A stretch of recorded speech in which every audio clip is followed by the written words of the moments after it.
Buenas noches, un poquito tarde, vamos a ver, ahora sí se escucha, vamos a subirle un poco el volumen. Ya estamos, el ingeniero Diego Arenas, que es el expositor del día de hoy, Fernando Diego Arenas, ya viejo conocido, especialista de taller de muchos años. Bueno, vamos a tratar este tema de interpretación de las señales del osciloscopio. Vamos a hacer una breve presentación con algunos temas breves de ciertos conceptos.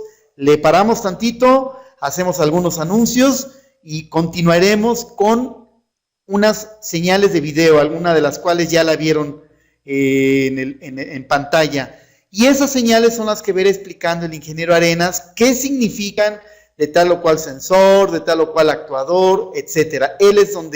Ahí es donde tiene bastante importancia desde el punto de vista del diagnóstico. Entonces, los dejo con el ingeniero Fernando Arenas.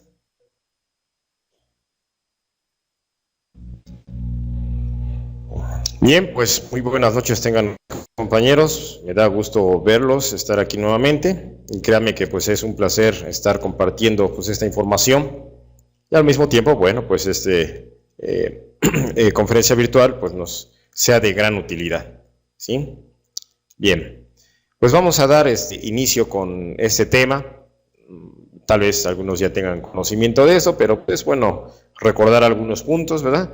O también intercambiar ciertos aspectos con nuestros compañeros, ¿verdad? Para que también todos nos beneficiemos, ¿verdad? Bien, bueno, sabemos que el temario, que es un osciloscopio, los tipos de forma de onda, oscilogramas en el automóvil. Bien, fundamentos, ¿qué es un osciloscopio?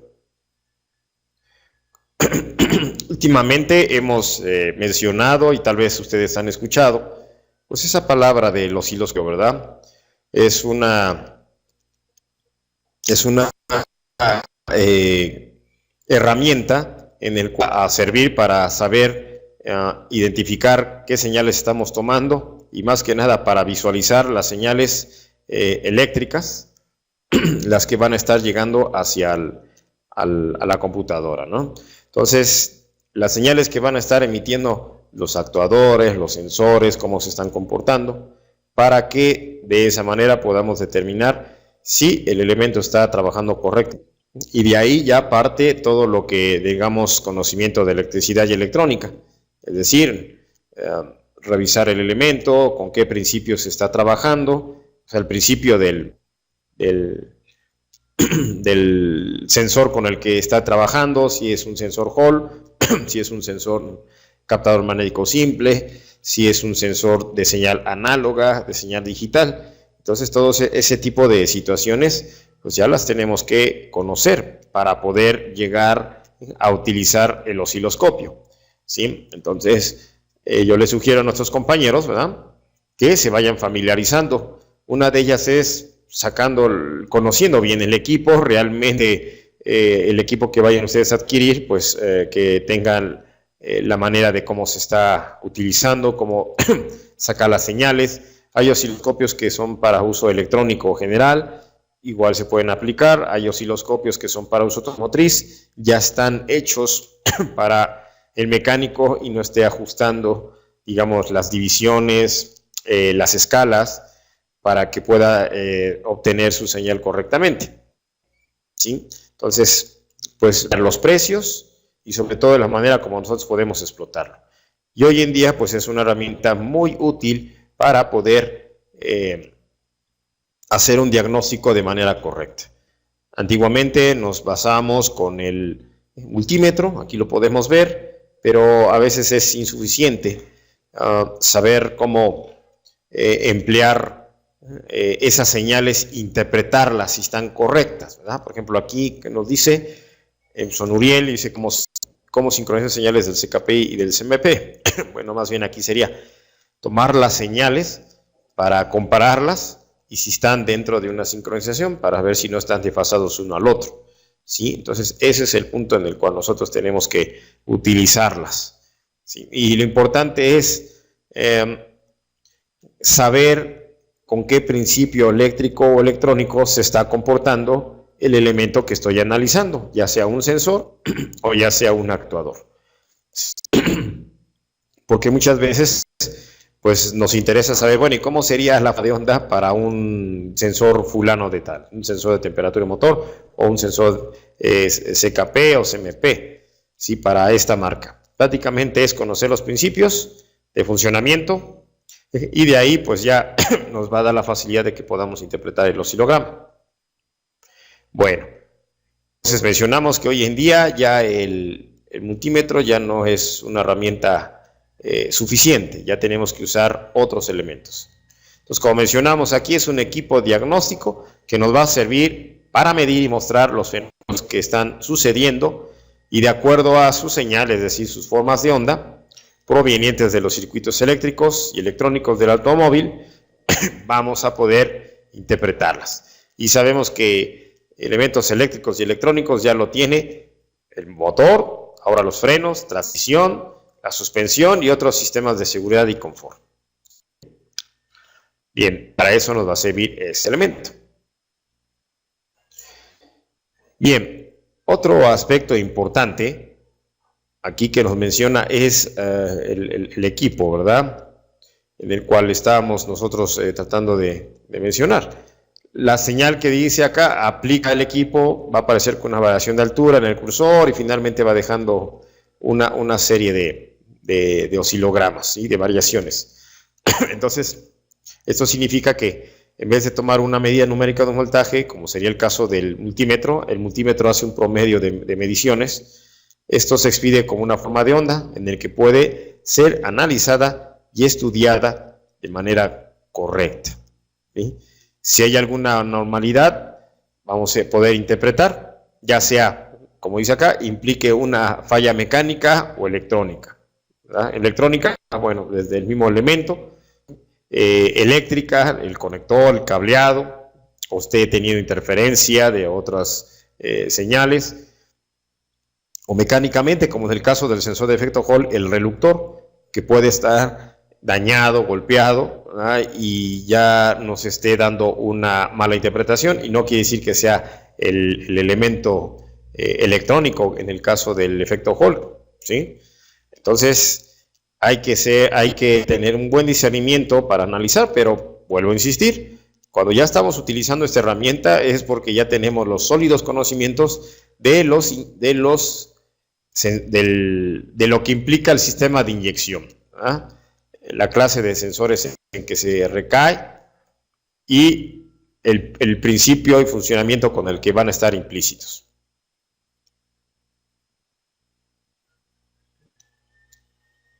Bien, ahora, ya que tenemos nuestro equipo y ya vamos a hacer nuestras mediciones, vamos a analizar los tipos de onda, o sea, las formas de onda.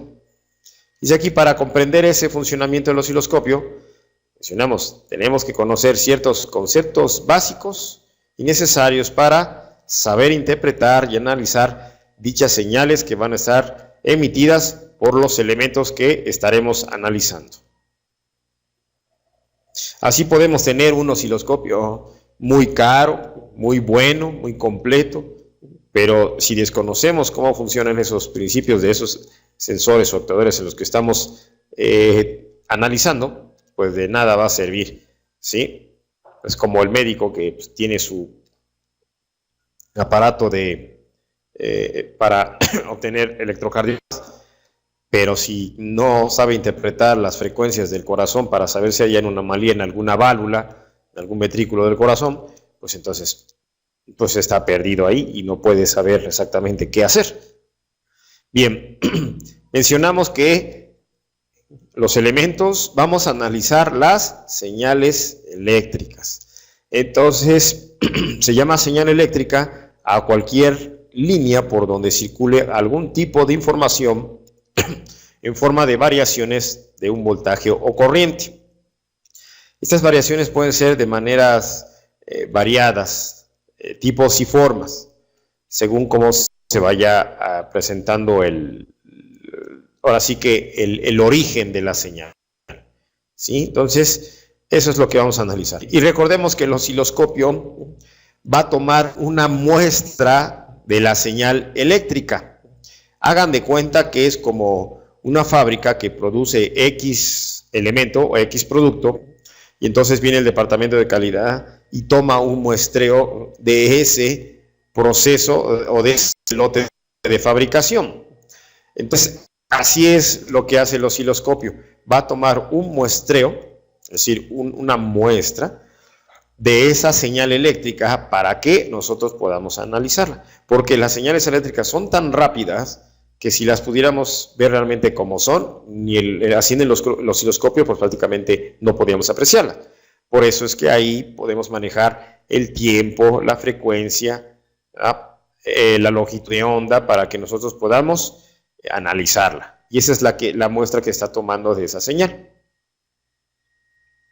Dice, los oscilogramas o formas de onda van a hacer una representación del comportamiento de señal en un tiempo. Entonces estamos obteniendo la señal en un lapso de tiempo. Y entonces esa señal desde el inicio hasta que termina en ese lapso de tiempo va a ser denominada frecuencia. Y la frecuencia, las unidades en las que se toman es en Hertz, ¿verdad? Bien. Y aquí vamos a estar trazando nuestro oscilograma con un eje de coordenadas. Y aquí lo vemos. El eje horizontal lo denominamos como el de las X, ¿sí? Y el eje vertical en el caso de las Y, es decir, de las abscisas y de las ordenadas, que también así se denomina, ¿sí? Bueno, así que recordamos cosas un poquito de la escuela. Bien, entramos con las formas de onda. Ya sabemos que las señales eléctricas van a emitir formas de onda variadas. Bien, aquí tenemos una forma de onda. Y recuerde que la computadora utiliza las variaciones de señales, es decir, de voltaje. Esa es la manera en cómo se va a estar interpretando y comunicando el sensor hacia la computadora a través de esas señales, ¿sí? Entonces, la computadora las va a interpretar y de acuerdo a su programa las traduce y ya sabrá qué es lo que va a estar ejecutando de acuerdo a toda esa información que le está viajando. Bien, aquí dice que podemos en cualquier momento visualizar la altura que va a alcanzar dicha señal y saber si el voltaje ha cambiado con respecto al tiempo, ¿no? Como en el caso de los inyectores o en el caso de un sensor de rotación, que es en el caso de efecto Hall. O sea, se pueden utilizar un sensor de efecto Hall, un captador magnético para medir movimientos rotativos. Para movimientos lineales o semilineales, pues tenemos el famoso TPS. O en el caso de la válvula EGR también, que nos las monitorear. A través de este tipo de señales vamos a interpretarlas, lo que le está llegando a la computadora. Bien, dice, nunca se debe perder de vista que el tiempo de una forma de onda siempre se graficará en el eje horizontal de las X y la amplitud en el eje vertical. O sea, la altura, pues, la amplitud viene desde el eje de la X hasta el valor máximo que vaya a alcanzar. Por ejemplo, en el caso de un sensor de efecto Hall, puede ser que a lo mejor el carro no arranca, ponemos nuestro LED para ver si pulsa, llega su alimentación, pero resulta que aún así el carro no arranca y el LED como enciende bajo voltaje, pues entonces sí, bueno, sí está mandando su señal, pero entonces la realidad es otra. Entonces aquí nos conviene utilizar el osciloscopio para medir su amplitud de onda y ver el valor si realmente está por arriba del el valor suficiente de alimentación o si está por abajo del valor de alimentación, qué tanto está por debajo y entonces por eso el carro no puede arrancar. Es decir, esa señal para la computadora no la toma en cuenta porque es como si no existiera, aunque lo estuviera emitiendo. Entonces para ello nos sirve bien el osciloscopio para saber sus valores de amplitud y ver si realmente se está sirviendo esa señal para excitar al elemento. Un ejemplo, sabemos que los sensores de efecto Hall pueden ser alimentados de 5 o 9, con caso de crash en algunos vehículos, o 12. Entonces, si tenemos, digamos, 3 unidades por debajo del valor máximo, entonces ese sensor prácticamente hay un problema. Entonces ya nos damos cuenta, no, pues no es suficiente para que nosotros podamos determinar si el elemento está mandando la señal suficiente para que la computadora la pueda interpretar o excitarse el circuito correspondiente para que pueda funcionar el vehículo. Bien, entonces quedamos claros que en el eje horizontal lleva X, es el eje de las coordenadas X, y en el vertical es el eje de las coordenadas Y. Así que las abscisas y las ordenadas. Bueno, sabemos que de acuerdo a la electrónica con la que está basado, o los principios de electrónica con los que están basados ciertos sensores, van a emitir ciertas ondas, ¿sí? Estas señales, pues, ya sea señales análogas y digitales. ¿Cuáles son las señales análogas? Ya sé que en su mente ya tratan de dar la respuesta, ¿verdad? Eso es bueno, yo no dudo en cuanto conozcan estos aspectos. Las señales análogas van a ser cuya forma es continua y pueden tener, dice, rangos de valores diferentes. Es decir, van a ser continua, pero puede ser variable al mismo tiempo. Por ejemplo, ¿como cuál? Un sensor TPS, un sensor ¿de qué tipo? O sea, es decir, un potenciómetro, un termistor, también puede serlo, un caudalímetro, es decir, de flujo de masa de aire. ¿Qué me dicen de un sensor CKP o CMP en el que no sea de efecto Hall, sino sea captador magnético simple? También su señal va a ser variable, pero aquí podemos tener señales de voltaje continuas, variables, y señales de voltaje alternas, ¿sí? Ojo, aquí tenemos, si aquí nos está expresando nuestro diagrama, aquí como podemos ver, tenemos un voltaje positivo y un menos un voltaje. Es decir, aquí vamos a estar interpretando una gráfica, aquí como lo veríamos, ¿sí? De una corriente alterna. ¿Por qué? Porque va a variar su polaridad, ese es el punto. Un sensor de captador magnético simple se comporta así. Un sensor de oxígeno, ¿cómo se comportaría? Tendría esta misma forma de onda, tal vez. Pero la diferencia sería que solamente estaría en el eje de las, digamos, marcando en los planos, en el de las X y Y, pero en un campo, digamos, positivo. Es decir, no va a haber una variación hacia un valor negativo. ¿Por qué? Porque es un voltaje variable, pero de corriente continua. Y el principio que lo sustenta es porque es una pila galvánica, y una pila galvánica maneja siempre una corriente continua, nunca a la inversa, ¿sí? Es decir, no va a cambiar su polaridad como en otros sensores. Esa es la diferencia. Luego nos hemos encontrado con algunas personas que luego aseguran que el sensor de oxígeno se comporta como un sensor de corriente alterna, que porque está variando, pero sin saber que desconocen que el voltaje puede ser de corriente continua variable, en el caso del sensor de oxígeno. Bien, y aquí las señales digitales, por su forma de onda, posee dos valores de estado espaciados, es decir, activado, desactivado, on, off, sí, no, 0, 5, 0, 12, 0, 3, según el valor máximo de alimentación, ¿verdad? Y de acuerdo a su tiempo en el que esté efectuando ese fenómeno del campo magnético, es el tiempo que se está activando. Después es cuando pasa la ranura y entonces corta el campo magnético y por lo tanto ya no se genera ese voltaje, ¿sí?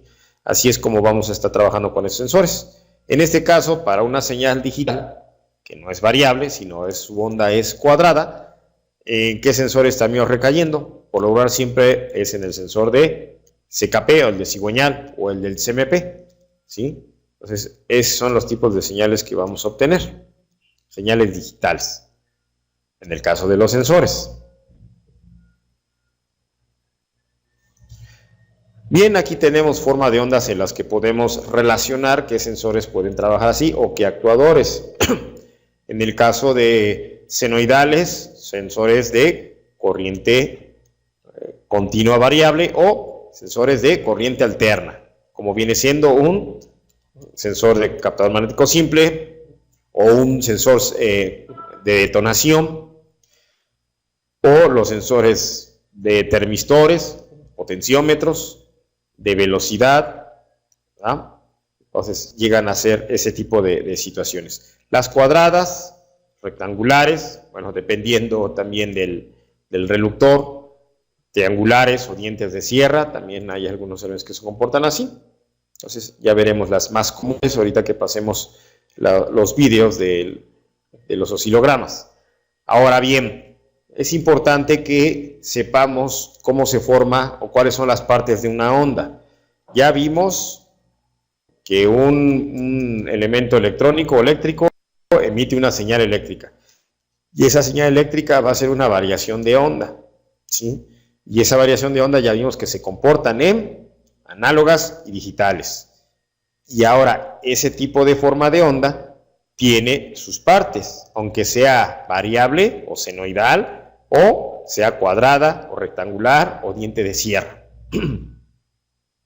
Toda onda tiene un inicio y tiene un fin, ¿verdad? Entonces, en este caso de esta onda, viene el inicio, tal vez cuando esté variando el voltaje del elemento, va decayendo, vuelve a subir. Imagínense, ¿qué sensor se les parece? ¿Un potenciómetro? O un sensor, como vimos, de una pila galvánica, que es un sensor de oxígeno. Entonces, en base a eso, va a haber sus variaciones. Entonces, al bajar, forma un valle, al subir, hace una cresta, como una montañita, ¿verdad? Por eso se le domina así. Posteriormente, vuelve a hacer su ciclo nuevamente. Entonces, aquí es donde vamos a tomar en cuenta. Ya vemos el inicio. Si hay variación, tiene su valle, en el caso de este tipo de onda, una cresta, es decir, el valor máximo, y posteriormente de ahí vamos a tomar dónde empieza un ciclo, es decir, el inicio y el término de una onda. Ese va a ser la longitud de onda, y ese número de longitudes o de inicio y término de esa longitud de onda lo vamos a denominar un ciclo, ¿verdad? Es decir, las veces que esa onda se está repitiendo en un cierto tiempo, que eso es lo que lo está interpretando el osciloscopio. ¿Vamos? Entonces aquí vemos que aquí está trazado la amplitud, que viene siendo la cresta, ¿sí? Desde donde empieza el valle y donde termina el punto máximo, es decir, el punto bajo, el punto mínimo, el valor más bajo hasta el valor más alto. Ese viene siendo la amplitud.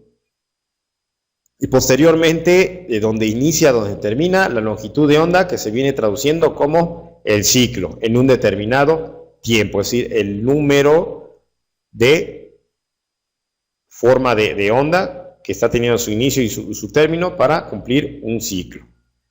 Entonces, y esa es la oscilación, pues. Y por lo tanto, como mencionamos, de acuerdo a la forma de onda, y independientemente del tipo de señal, es importante conocer ciertos los parámetros de los cuales se deben de considerar para su interpretación y análisis, ¿sí? Entonces, como ya vimos en un ciclo, cuántos frecuencia se va manifestando esta forma de onda. Y es aquí donde tenemos el periodo, que es el tiempo en el que va a estar oscilando, ¿sí? esa señal en un determinado tiempo. Y aquí es lo que interpretamos como la frecuencia. Entonces aquí tenemos, ¿sí?, la frecuencia, aquí el periodo, es decir, el tiempo en cuanto transcurrió en 3 segundos.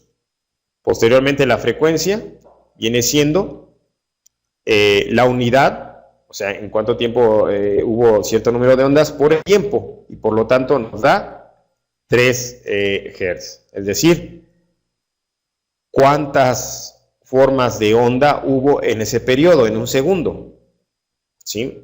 Entonces, esa es la frecuencia con la que nosotros vamos a interpretar. Un ejemplo, ¿qué les parece? El reluctor, que luego sabemos el número de dientes, ¿sí? Entonces, de acuerdo al número de dientes, los contamos y debemos de saber la velocidad con que girando, digamos, ese reluctor. Entonces, sabemos que para calcular la frecuencia y saber tener un estimado. Entonces, al dar marcha, nosotros estamos calculando un promedio de 200 a 300 RPM, lo que giraría el motor al dar marcha. Entonces, de acuerdo al número de dientes, lo dividimos entre las RPM, después lo transformamos en segundos, y ahí tenemos la frecuencia aproximada para determinar la frecuencia que nos emitiría ese sensor, si es que la quisiéramos medir, o en el osciloscopio que nos arroja esa señal, ¿sí? Entonces, así es como podíamos obtener ese valor así a grosso modo para calcular. Pero es importante saber cómo se obtienen estos valores y lo que comprende esta forma de onda. Bien, ahora, aquí tenemos otro tipo de forma de onda, es decir, una onda cuadrada, que esta se relaciona con qué tipo de sensores, con los de sensores que nos generen señales digitales. Aquí donde es su inicio y su término, su inicio y su término. Entonces quedamos que donde inicia y termina, este periodo que inicia de aquí a acá es un ciclo. Entonces vamos a medir acá, aquí tenemos un ciclo. En un segundo, ¿cuántos ciclos pasó? Entonces aquí tenemos 1 y aquí tenemos 2. Entonces tuvo 2 ciclos por segundo, entonces por lo tanto la frecuencia es 2 Hz, ¿verdad? De acuerdo al número de ciclos en un segundo, son 2 Hz. Si tuviéramos acá 3 ciclos en un segundo, estaríamos hablando que fuera de 3 Hz, ¿verdad? Así es como vamos a interpretar estas señales en el osciloscopio. Es decir, la frecuencia, el tiempo en el cual va a estar registrándonos la señal, que en la pantalla del osciloscopio podemos ajustar de acuerdo a la señal para que se vea más clara. Ahora bien, mencionamos que existe la amplitud. La amplitud dijimos que es decir, desde el valle hasta la cresta. Lo que nosotros mencionamos electrónicamente es de pico a pico, ¿sí? Es decir, aquí se forma un pico, como otro pico.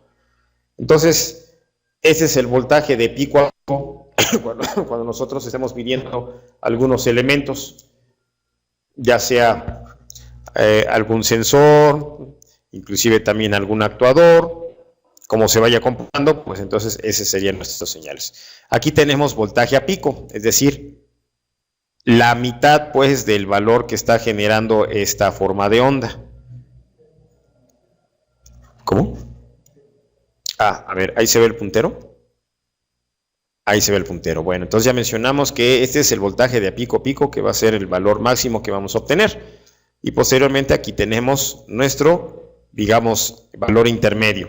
El voltaje de pico, es decir, de donde inicia a donde se cruza con otra coordenada. Bien, pasemos a la siguiente. Bueno, aquí tenemos lo que es la fase, es decir, los grados cuando vamos a obtener dos señales, aquí como la pregunta que nos hicieron aquí. Aquí corresponde, digamos, trazamos una circunferencia y va graduado desde 90, 180, 270 y hasta que cumple una vuelta, ¿no? Hasta los 360 grados. Entonces, de acuerdo a la forma de onda, como va siendo para interpretar, bueno, ya sería un poquito meternos más a matemáticas, para saber a cuántos grados, trazando un círculo, ¿sí? A cuántos grados corresponde a ciertos grados. Aquí, por ejemplo, aquí ¿a cuánto se está desplazando? ¿Cuál es la fase de esta señal eléctrica? De acuerdo a los grados que se está tomando, la está graficando. Entonces, de acuerdo a este ángulo, aquí nos menciona, trazamos, graficamos y coincide este punto. Este es un valor alfa. Entonces, de acuerdo a este ángulo que nos va mencionando, es el grado en el que este punto que está interviniendo va a estar manifestándose, ¿sí? El punto más alto, pues aquí va a ser 90 grados. Bajamos, igual, puede ser a 0 grados. Entonces, si queremos saber de un punto cuántos grados se está manifestando, bueno, sería interesarnos en cuestión un poquito matemático. Pero, por ejemplo, para ver aquí, como dice, cómo están sincronizadas las señales, ahorita vamos a ver en un video algunas señales grabadas para que puedan interpretar. Aquí prácticamente, aquí son cuestiones más matemáticas para meternos en explicar ese tipo de situaciones, pero eso es, digamos, cuando tenemos ondas, ya sea con cierto desfasamiento o cuántos grados de desfasamiento tenemos, ¿sí? Bueno, aquí tenemos, pues, esto es digamos, la presentación en cuanto a la teoría. Ahora sí, vamos a presentar los vídeos en los cuales vamos a ver diferentes comportamientos de señales. Bien, ahora aquí tenemos una señal. Aquí es una señal ¿de qué tipo? Bueno, sería de tipo análoga, ¿verdad? Porque ya mencionamos que es variable, ¿sí? Y por lo tanto, aquí podemos ver cómo se manifiesta en el eje de coordenadas. Y estamos hablando de un sensor de un CKP de un vehículo Corsa de 1.8. Es parecido así al del Chevy. Y aquí tenemos su variación cuando el carro está en ralenti y cuando el vehículo acelera. Cuando el vehículo está en ralenti, podemos ver que las señales o las formas de onda están más cerradas por el tiempo y el ciclo que se está midiendo el elemento rotativo, que en este caso es la polea del cigüeñal. En algunos casos, el otro pues está dentro del cigüeñal, ¿sí? Acoplado pues la polea, o el reluctor, o la rueda dentada. Aquí podemos ver los espacios, ahí ya se quedó un poquito congelada, bueno, dio la casualidad. Entonces aquí podemos ver una amplitud de onda diferente. Este es debido a la ausencia de un diente en el reluctor o en la rueda dentada, que esto por lo general siempre nos manifiesta el pistón número 1, ¿verdad? Como referencia del punto muerto superior cuando nosotros sincronizamos. Entonces, aquí podemos ver que esta señal es correcta. ¿Cuándo podemos saberla? De hecho, nosotros tenemos que saber cuáles son las señales reales y correctas para interpretarlas, y así de esa manera poder determinar cuándo es una señal incorrecta. Es decir, es como a nosotros nos enseñan cómo es un billete verdadero para identificar un billete falso.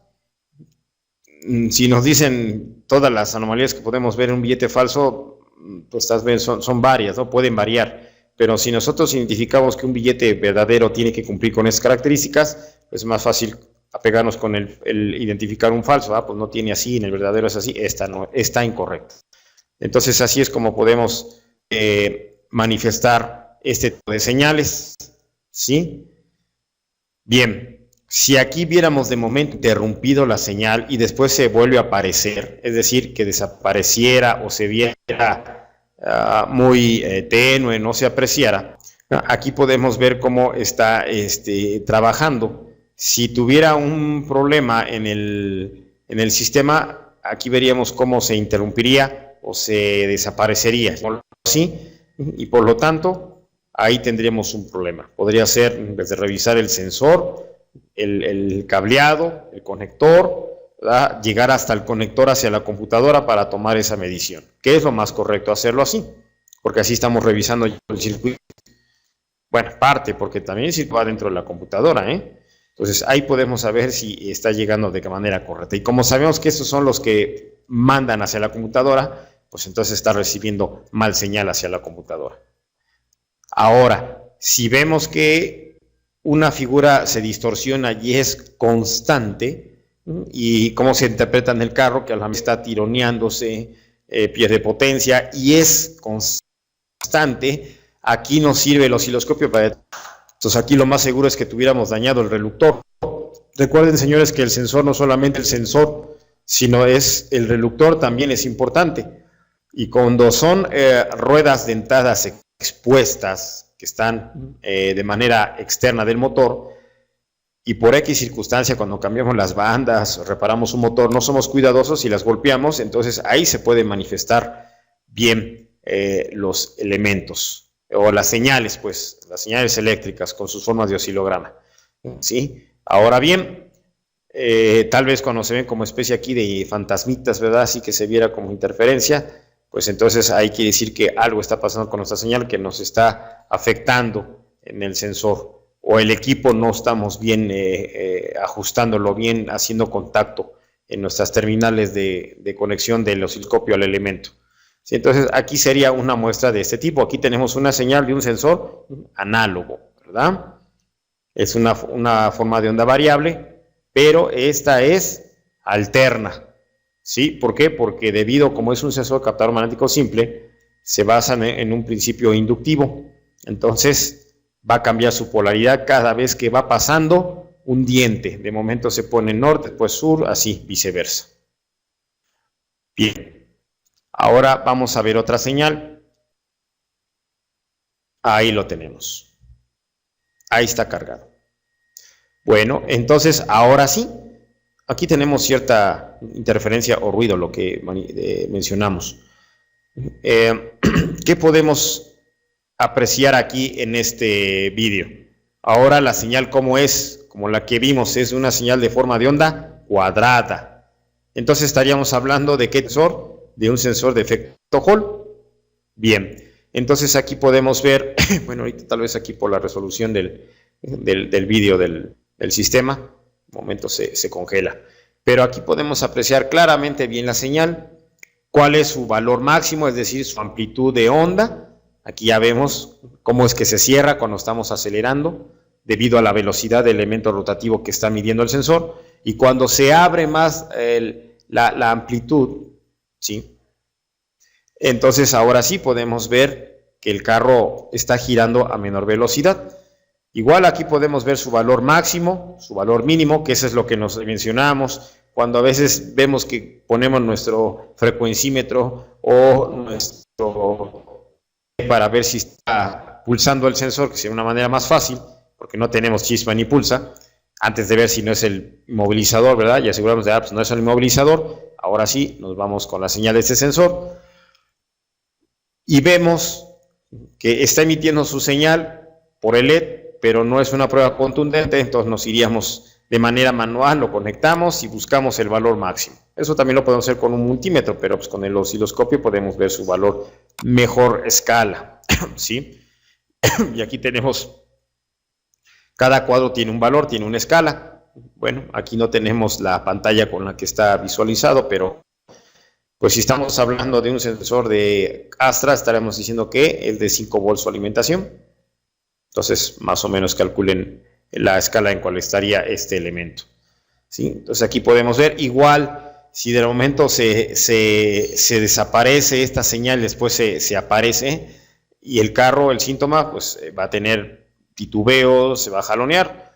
Entonces ahí es muy bueno el osciloscopio. ¿Cuándo lo podemos usar ahí? Cuando tenemos problemas de que se jalonea, pierde potencia, o a veces ha tocado el punto que en estos carros que tienen la rueda dentada externa, como en camionetas Ford, Tritón, Corsa, y los que vienen inclusive con cuerpo de aceleración electrónico, a veces decimos es el cuerpo acelerador porque vemos que abre y se cierra y a lo mejor ya está mal, y no, es porque muchas veces el reductor se desfasa, es decir, van puestos en la punta del cigüeñal y por lo tanto el cuñero se desgasta, y como son unas poleas que llevan su cuñero ya en la forma troquelada, pero están un poquito amplias, y si no se aprieta bien o se forza, no se colocó bien, entonces empieza a agrandar y llega un momento en que se patina, se corre, entonces se corre ese reductor y por lo tanto el tiempo se desfasa y bueno, y por lo tanto vamos a tener problemas. Aquí lo podemos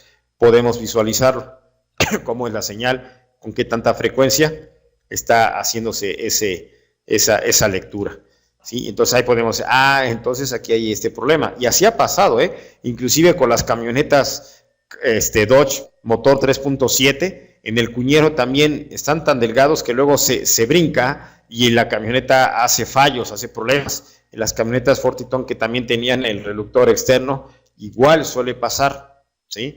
O hay vehículos que ha pasado que tienen golpes en los cárteres, sobre todo cuando el sensor va en la parte trasera del motor, cerca de la casa de la caja. A veces llegan a tener percances ahí, cambian, pero no se dan cuenta de que el sensor, el reductor, se afecta y el carro falla y cambian los sensores, pero ahí en la lectura de esos elementos nos podemos dar cuenta.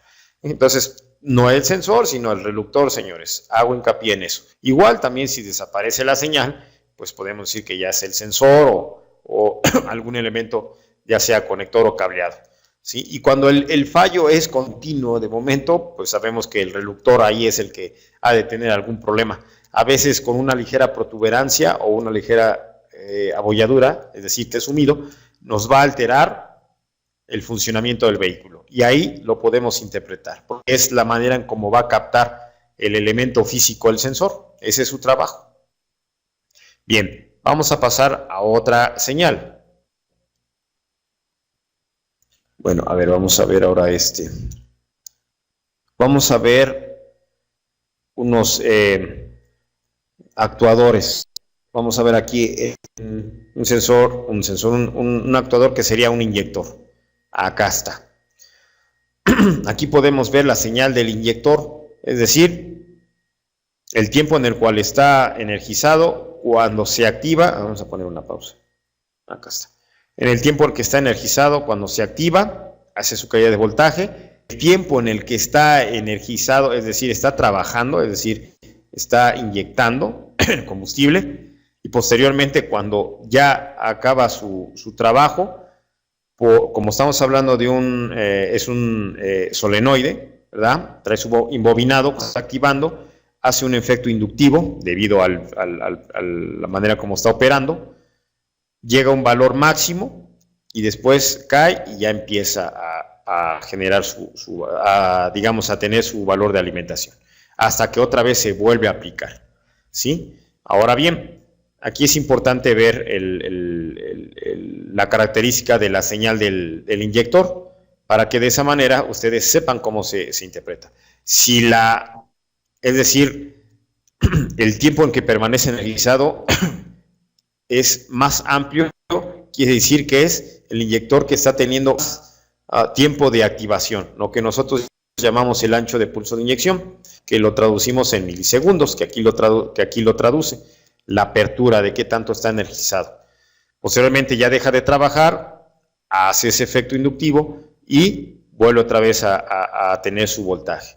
Cuando se aplica otra vez, la computadora la aplica, hace la caída de voltaje para ver la activación y nuevamente. Así es como trabaja un actuador, inclusive un solenoide, pues es un solenoide, así se comporta. Ahora, si tenemos deficiencias en la alimentación, pues aquí lo podemos ver reflejado. O cuando el inyector está teniendo problemas aquí, que no se llega ni al cero, pues aquí al valor mínimo, al valor casi cero que se llega, entonces ahí también tenemos un problema en la conducción de la alimentación hacia el inyector, de la activación, pues, ¿sí? Entonces, así es como veríamos una gráfica de un inyector. Ahora bien, ¿nos podría afectar un inyector sucio? Es decir, ¿sería su misma manera de graficarse? ¿Qué opinan ustedes? ¿Cambiaría su señal? La activación se está aplicando, pero aquí ya la cantidad de gasolina que nos está arrojando ya es otro punto ahí a discutir. Pero aquí se estaría activando. Pero lleva el riesgo a que esa suciedad pues quede calzado y pueda dañar el inyector, es decir, quemar el embobinado. Ahora, conforme se acelera el vehículo, se va a ampliar y va a ser mayor velocidad de estas señales. Aquí estamos viendo que el vehículo está en ralentí. Pero cuando aceleramos, esta señal se reduce pues el espacio de tiempo en el cual hace su activación. Así es como se comporta una señal de un inyector. Aquí podemos ver, por ejemplo, un consumo alto de combustible. Lógico que si nosotros desconectamos un sensor de temperatura o enriquecemos ligeramente la mezcla, ¿sí? O desconectamos algún sensor de magnitud básica, llámese un MAP, un MAF, un sensor de temperatura de motor o el sensor de oxígeno, vamos a ver cómo es que aquí el pulso de inyección se va a tener que ampliar porque se enriquece, o sea, es donde deja más tiempo la computadora al inyector activado. Entonces ahí podemos ver, ahora sí que jugar con esos parámetros, con esos elementos para ver cómo se comporta la señal de la inyección. Bien, pasamos a otro elemento. Aquí tenemos esta válvula de marcha mínima. Esa es la de un vehículo Fiesta, es decir, es una válvula que va a estar trabajando a pasos. Entonces aquí podemos ver cómo está su ciclo, en el cual es la activación, en el cual permanece, digamos, de acuerdo a los pasos y a las condiciones de trabajo, no está funcionando, digamos, y después otra vez se activa. Aquí cabe mencionar en este ejemplo que, bueno, aquí no se aprecia mucho en este vehículo, porque ese carro tenía un problema, digamos, índole mecánico, que se sospechaba que era la válvula, porque se pisaba el freno y entonces el carro empezaba a tratar de ajustarse, de acelerar, desacelerar, entonces graficamos la señal. Entonces tenemos una de las señales, hay otra toma en la que esta dicha señal de momento se abría su pulso de activación y después se cerraba, se abría en ralenti, o sea, trataba de ajustarse. Y el problema no es que estuviera fallando la válvula, sino el problema era que tenía una entrada de vacío y estaba compensando, es decir, en este caso el booster estaba dañado, entonces dejaba de aplicar el pedal, ¿sí? Había una entrada de vacío en el booster, y así nos graficaba que de momento esa señal se abría aquí en su ciclo de trabajo, ¿sí? De activación, y después se cerraba. Se abría demasiado, es decir, en esta parte de aquí es cuando se elonga y después ya se cierra. Entonces aquí podemos ver cuál es su ciclo, empieza desde aquí y cuál es su inicio y su término, ¿sí? Inicio, vamos a decir por aquí su inicio y su término. Entonces aquí ya. Entonces si nosotros en la teoría aplicamos su ciclo, entonces vamos a ver qué tanto por ciento de un 100% de actividad de trabajo está trabajando, ¿sí? Porque luego a veces en la línea de escáner así lo trabaja, 20%, 30% de la activación, y aquí es lo que estamos viendo acá en el osciloscopio, ese tiempo de aplicación por parte de la computadora. Y así es como se comporta. Es un actuador, está alimentado con sus 12 volts, cuando la computadora lo aplica, inmediatamente hace su caída de voltaje y entonces ya está trabajando el elemento. Y el tiempo que lo deja energizado, ese es el ciclo de trabajo, es decir, desde donde inicia, donde termina el ciclo, se toma como consideras un porcentaje y eso es lo que lo vemos traduciendo en la línea de datos en el escáner, en algunos vehículos. Ahora vamos a otra señal, un sensor de detonación o de cascabeleo. Ese es un piezoeléctrico y por lo tanto generan su propio voltaje. Va a ser un voltaje de tipo, y aquí lo tenemos, ¿sí? Si vemos que se interrumpe la señal o se corta, entonces ahí hay un problema en el sensor, ¿sí? Entonces aquí está activado. Cuando el carro, digamos, está en ralenti, aceleramos, así es como se va a comportar su señal. Aquí lo podemos ver. Recuerden que todo automotor ya arriba de los 2500 RPM ya empieza la computadora de los que no tienen ese sensor de detonación en sus programas internos, pues ajusta de acuerdo a los grados de encendido para que se eviten ese tipo de situaciones. Los que tienen ese tipo de sensores, pues lógico que le van a mandar una señal a la computadora para que ajuste los elementos necesarios, ya sea la inyección y los grados de encendido.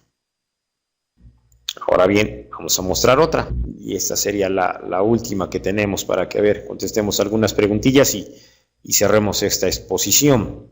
Aquí está la señal de bobina, es decir, el tiempo en el que se está activando la bobina,